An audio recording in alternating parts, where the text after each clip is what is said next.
Hey there, so today we have another video and we're talking about a new article that just came out from Draft Mag, and they just reviewed almost 400 different American IPAs, and that's really interesting. So if you want to hear about the methodology, it's pretty close to what Paste has done, and I really like those Paste articles. Pretty much they've asked all the breweries that they are in contact with and got as many of them as they can to send beer.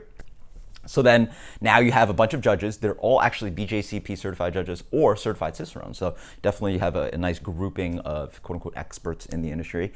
And they pretty much gave themselves a month and just reviewed as many beers as they could. And it was done blind, which is really interesting.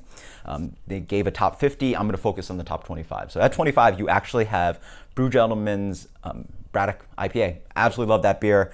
I've had it on the channel before. Definitely one of the top IPAs out there. Another highlight is Back East Brewing Company, which is in Connecticut, Bloomfield, Connecticut, and I've never actually had anything from them, but they had 3 beers on the top 25.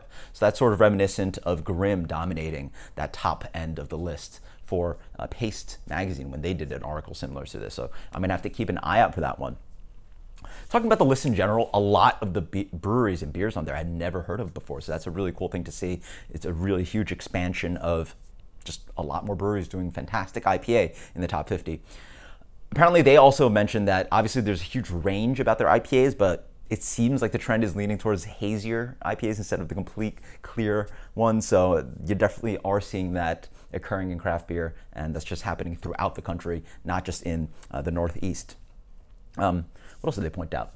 Oh yeah, so actually talking about the list, I've actually only had 11 of the top 50, so that's an interesting thing that I noticed. And as you creep closer on the top, you have 2 beers that you'd expect to be there, Treehouse Julius, or 2 breweries at least, Treehouse and Trillium. So those breweries are on there with Treehouse Julius and Trillium DDH Congress Street. They say that Congress Street is the best beer that Trillium makes, and I tend to agree. People seem to lean towards a lot of 4 Point, which is their pale ale. I've always thought that Congress Street was just always one of the best beers they made, so I really like that one.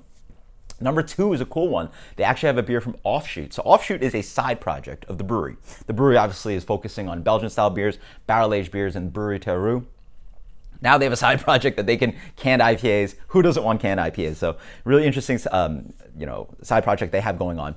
Really interesting thing about that one though is that's rated I think it's a 3.26 or no 3.62 on Untappd, which is absolutely insane. If you're familiar with Untappd ratings, that's a very mediocre rating.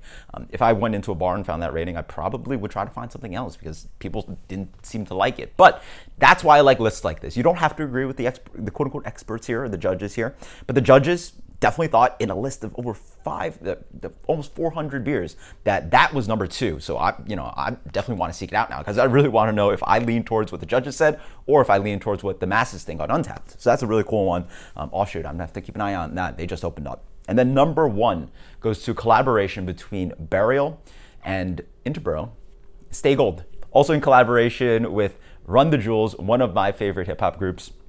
And so really cool. I've actually had the Interboro version, which I gave a 97 out of 100. I actually didn't review it on the channel. I posted it on Instagram. But this one was the Burial version. I'm assuming same recipes, but whenever you brew at different places, you're going to have some kind of difference. I even noticed on Untappd that the 2 beers looked a little bit different, but that's really awesome. Really exciting that Burial is killing it and Interboro is killing it, and that collaboration made it to number 1. So just a little recap, just a few of my thoughts about the list. I wanted to share that list with you guys, so you guys go check out the article. Post in the comments below about breweries that you guys know about because I want to learn more about these breweries. It's a really exciting time with so many IPAs in the country right now. Until next time, cheers. Later.